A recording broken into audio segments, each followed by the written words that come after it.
historia es La Señorita y el Fantasma. Había una vez una bella dama que vivía en una hermosa cabana y orilla del lago de Pacaraí. Ella vivía sola y su perro llamaba Beethoven con su compañero.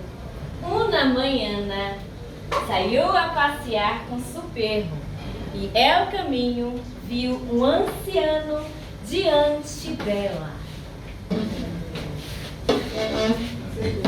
La señora tenía curiosidad por conhecê-lo e pronto se apressou a alcançá-lo.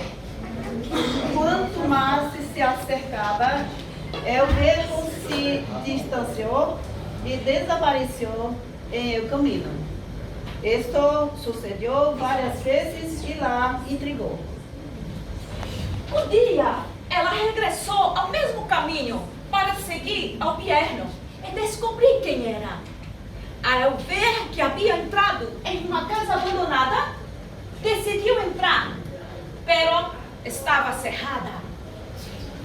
Para abrir a porta, tomou o Paulo E começou a forçar.